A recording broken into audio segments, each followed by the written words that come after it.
pada minggu ini saya akan melanjutkan materi tentang data warehouse.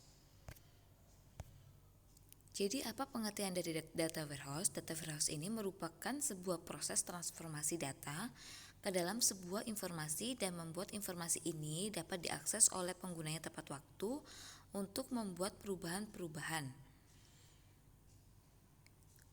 Kemudian pengertian yang kedua, yaitu data warehouse merupakan sebuah tempat penyimpanan data yang lengkap dan konsisten yang berasal dari sumber-sumber yang berbeda untuk membuat penggunanya lebih dapat mengerti dan menggunakannya dalam konteks bisnis.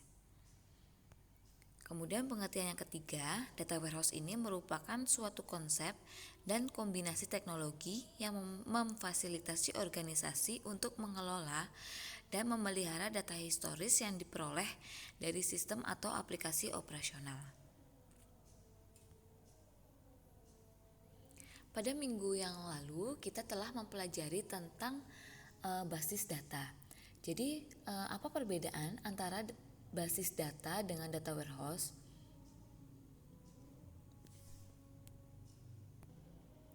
Nah, perbedaan antara database atau basis data dengan data warehouse ini adalah untuk pengertian dari database yang minggu lalu kita telah pelajari merupakan kumpulan data yang disimpan secara sistematis di dalam komputer dan dapat diolah atau dimanipulasi dengan menggunakan perangkat lunak atau program aplikasi untuk menghasilkan informasi.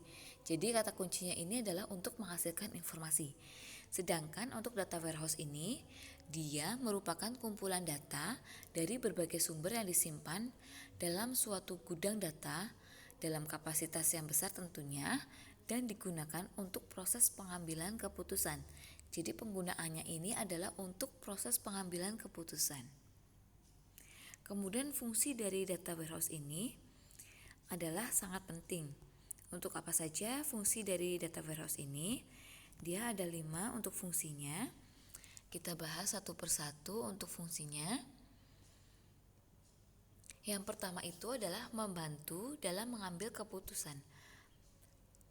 Jadi informasi tersebut harus kredibel dan berdasarkan fakta yang ada, karena fungsinya itu adalah untuk mengambil keputusan yang tepat. Tujuannya agar keputusannya ini adalah benar dalam segmentasi pasar, manajemen inventaris, dan juga manajemen keuangannya. Kemudian yang kedua, mudah dan cepat untuk mengakses datanya. Jadi fungsi yang kedua ini adalah mudah untuk diakses, di mana penggunanya ini dapat berinteraksi dengan sumber yang lebih cepat, sumber secara cepat dan lebih efisien. Yang mana keefektifan tersebut dapat memberikan impact pada pengambilan keputusan yang cepat daripada kompetitor bisnisnya. Kemudian yang ketiga ini adalah menciptakan konsistensi data.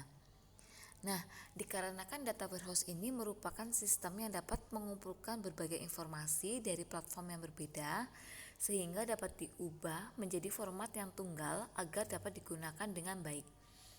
Kemudian untuk kedepannya perusahaan kita itu dapat memperoleh hasil yang maksimum dan konsistensi satu sama lainnya. Ketika standarisasi datanya ini telah terbentuk, maka kita dapat menaruh kepercayaan yang tinggi pada tingkat keakuratan gudang data untuk dapat membuat keputusan bisnis menjadi lebih jelas dan lebih tepat.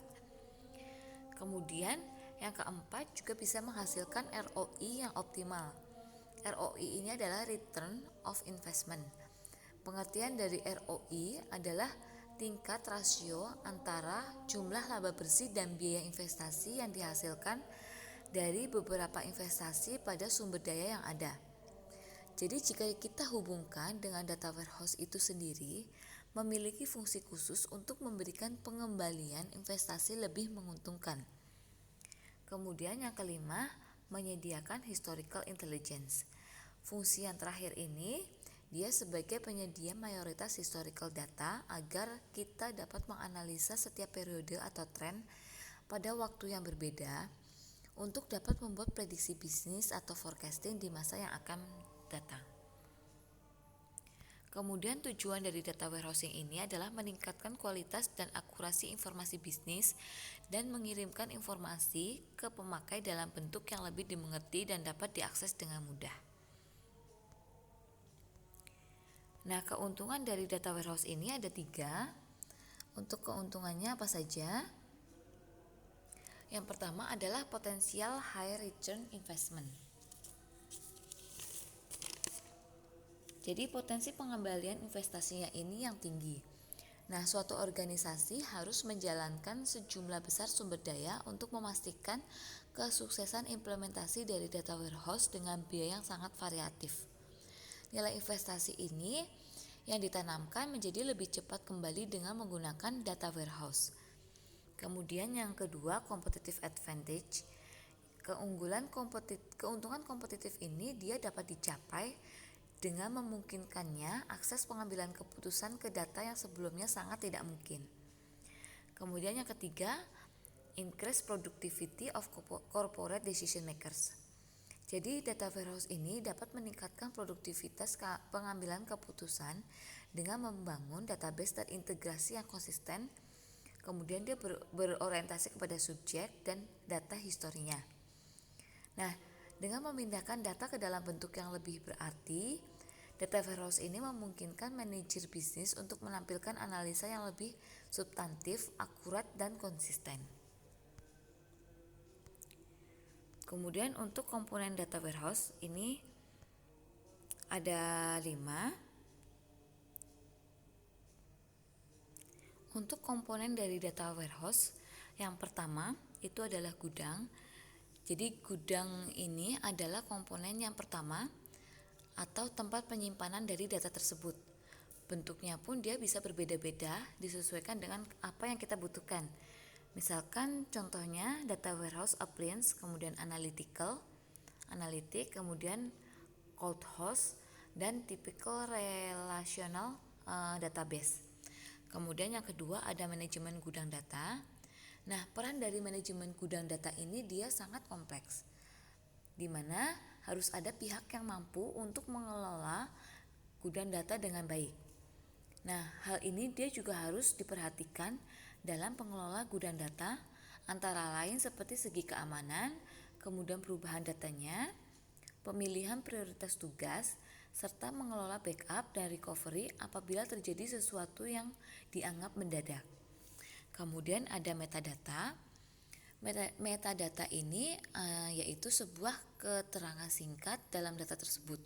Fungsinya dari metadata ini sendiri adalah memberikan konteks atau gambaran mengenai sebuah informasi agar tampak lebih jelas dan selaras. Kemudian yang keempat ada tool access.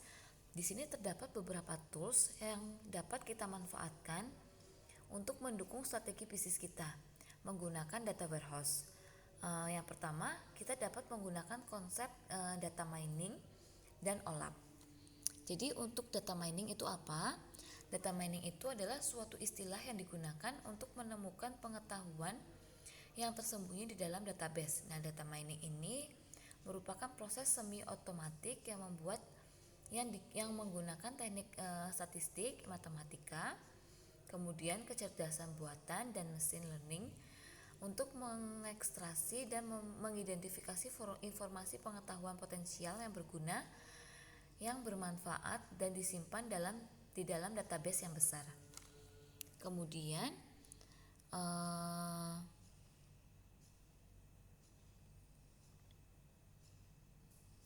untuk tools yang kedua itu adalah OLAP. Untuk pengertian dari OLAP itu adalah Online Analytical Processing, merupakan suatu pemrosesan database yang menggunakan tabel fakta dan dimensi untuk dapat menampilkan berbagai macam bentuk laporan, analisis, query dari data yang berukuran yang besar.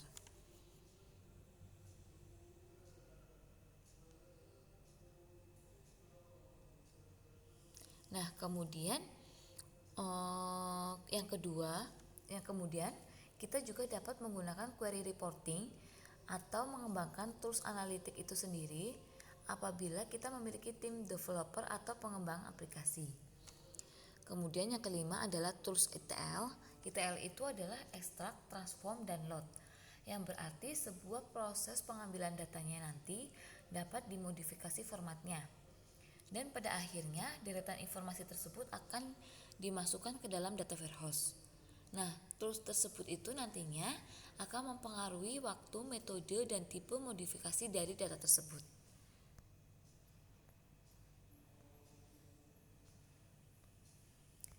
Kemudian untuk karakteristik dari data warehouse ini ada 4. Yang pertama itu adalah berorientasi pada subjek atau subject oriented. Nah, artinya data warehouse ini berorientasi subjek, dirancang untuk menganalisis data berdasarkan subjek-subjek tertentu dalam organisasi, bukan pada proses atau fungsi aplikasi tertentu. Jadi data warehouse ini diorganisasikan di sekitar subjek-subjek utama dari perusahaan seperti pelanggan, produk, dan penjualan, dan tidak terorganisir dalam area aplikasi utama seperti customer faktur, kemudian kontrol stok, dan penjualan produknya. Kemudian yang kedua, data oriented atau data yang dimilikinya itu terintegrasi. Data warehouse ini dapat menyimpan data dari sumber yang terpisah ke dalam format yang konsisten dan terintegrasi satu sama lainnya. Nah, datanya itu dia tidak dapat rusak karena data merupakan entitas yang mengandung konsep keseluruhan data warehouse itu tersendiri.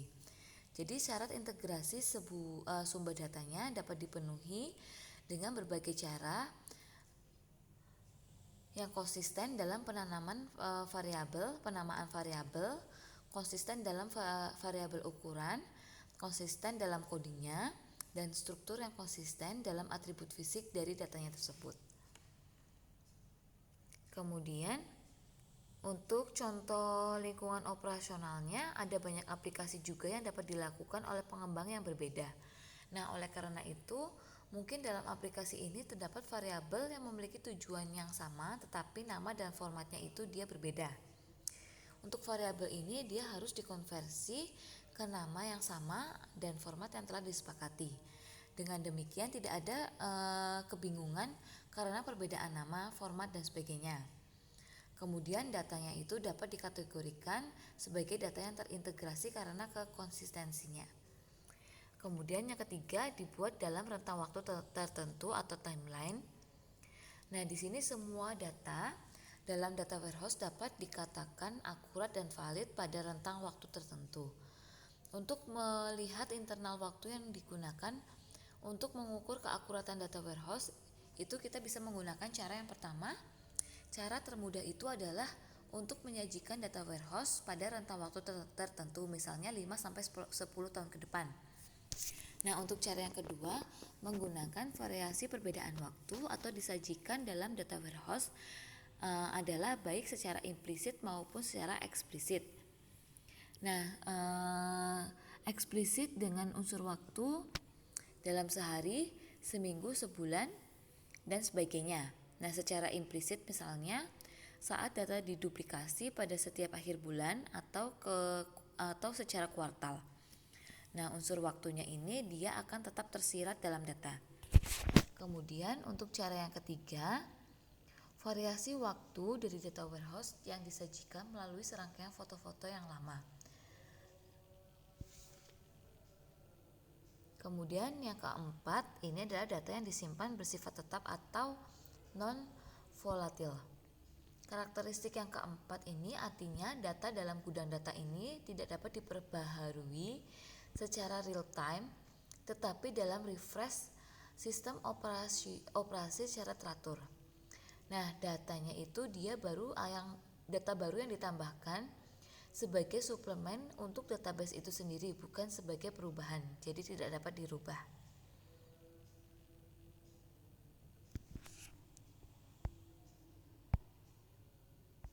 Kemudian ada istilah yang ada pada data warehouse seperti data mart. Data mart ini merupakan suatu bagian dari data warehouse yang mendukung pembuatan laporan dan analisa data pada suatu unit, bagian, atau operasi pada suatu perusahaan. Kemudian ada OLAP di sini adalah merupakan suatu pemrosesan database yang menggunakan tabel fakta dimensi untuk dapat menampilkan berbagai macam bentuk laporan, analisis, query dari data yang berukuran besar. Kemudian dia juga ada OLTP. OLTP ini merupakan suatu pemrosesan yang menyimpan data mengenai kegiatan operasional transaksi sehari-hari. Kemudian ada dimension tabel. Dimension tabel ini adalah tabel yang berisi kategori dengan ringkasan data detail yang dapat dilaporkan, seperti laporan laba pada tabel fakta dapat dilaporkan sebagai dimensi waktu yang berupa bulan, per kuartal, atau per tahun.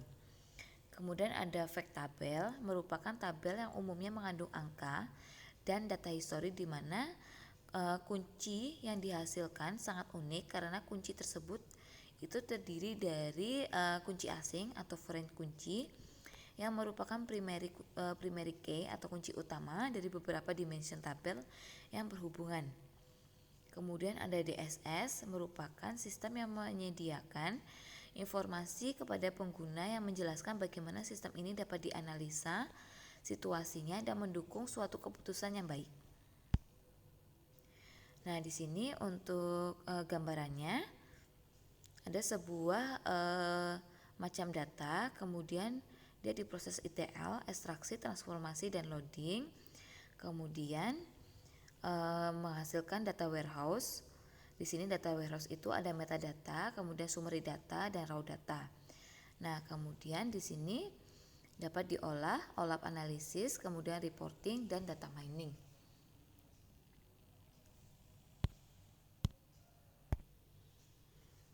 Nah, untuk OLAP analisis ini, dia dengan adanya data warehouse, semua informasi yang terperinci maupun yang berupa summary yang dibutuhkan dalam proses analisis mudah didapat. OLAP ini dia mengimplementasikan konsep data multidimensi dan memungkinkan para penggunanya menganalisis data hingga ke tingkat yang lebih mendetail tanpa mengetikkan satu perintah dari SQL.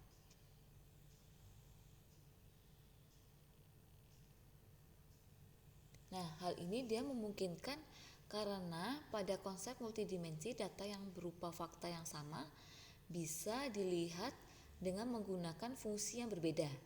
Jadi fitur lain dari software OLAP ini adalah fitur roll up dan drill down. Jadi untuk drill down ini adalah fitur yang memampukan kita untuk melihat detail dari suatu informasi, sedangkan dari roll up ini adalah dia kebalikannya dari proses drill down. Nah, tadi pengertian dari SQL.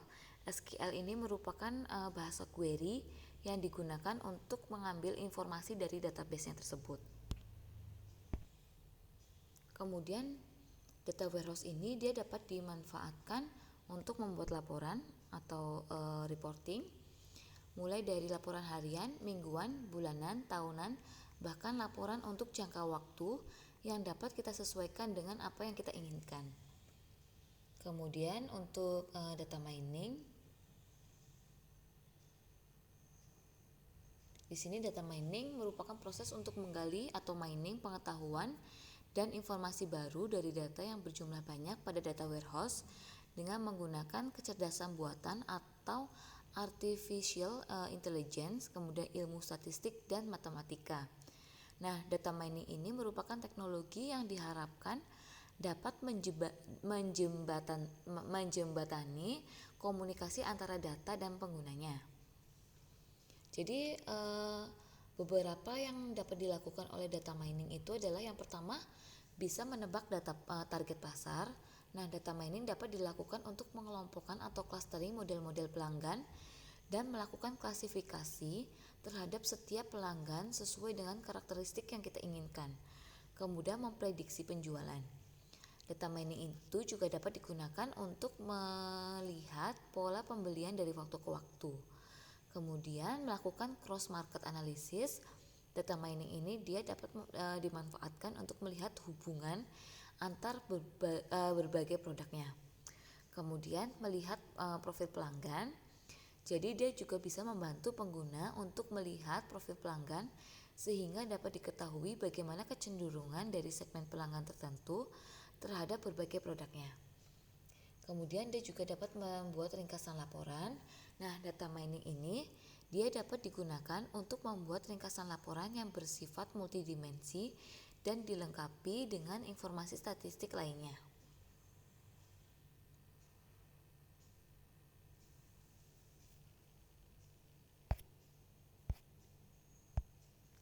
Kemudian petunjuk untuk membangun data warehouse. Yang pertama, menentukan misi dan sasaran bisnis bagi pembentukan data warehouse. Yang kedua, kita harus mengidentifikasi data dari basis data operasional dan sumber lainnya yang diperlukan bagi data warehouse-nya. Kemudian menentukan item-item data dalam perusahaan dengan melakukan standarisasi penanaman data dan maknanya. Kemudian merancang bisnis data dan data warehouse. Kemudian membangun kebijakan dalam mengarsipkan data lama sehingga ruang penyimpanan menjadi tidak terlalu besar dan agar pengambilan keputusan ini tidak menjadi terlalu lamban. Kemudian yang terakhir, menarik data produksi atau operasional dan meletakkan ke basis data milik data warehouse. Nah, untuk contoh dari data warehouse yang menggunakan aplikasi, di sini ada Amazon Redshift,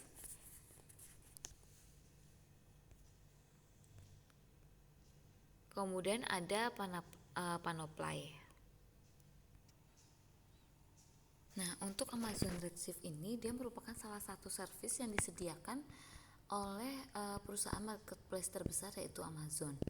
Untuk data warehouse yang ditawarkan di Amazon Redshift ini, dia berupa sistem penyimpanan data cold yang terkenal karena kecepatannya dia yang sangat cepat. Nah, kemudian untuk fitur keunggulannya dari Amazon Redshift ini, dia yang pertama, intelijensi bisnis yang membuat keputusan bagi perusahaan dari data yang terus bergerak dan tumbuh. Kemudian dia juga bisa menganalisis prediktif yang dapat berguna untuk menganalisa data produk yang digunakan oleh pelanggan dan merekomendasikan produk dengan spesifik dan tepat sasaran.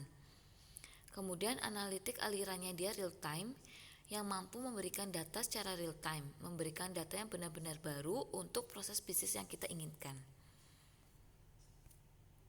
Kemudian untuk Panoply di sini, Panoply ini dia menyediakan platform manajemen data dari ujung ke ujung. Nah, data warehouse yang satu ini dia bisa dibilang merupakan salah satu platform yang sangat mudah dioperasikan karena dia tidak ada membutuhkan coding bagi kita yang ingin mengambil keputusan datanya. Jadi untuk Panoply ini dia lebih simpel. Panoply ini menggunakan sistem yang berfungsi untuk membentuk informasi dari berbagai sumber dengan teknik eliminasi. Jadi Panoply ini akan merampingkan data yang kita butuhkan menjadi paling spesifik yang akan mengurangi waktu pengambilan data pendukungnya. Jadi untuk Panoply ini dia akan memudahkan kita dalam memulai dan menambahkan berbagai data dari berbagai sumber yang kita inginkan. Juga membuat koneksi antara sumber data dan membangun sistem data custom sesuai dengan kebutuhan kita yang memberikan laporan data mendalam dan bermutu. Demikian untuk perkuliahan pada minggu ini. Terima kasih. Jika ada pertanyaan, dipersilakan bisa melalui WA Group atau japri ke saya. Terima kasih untuk perhatiannya. Wassalamualaikum warahmatullahi wabarakatuh.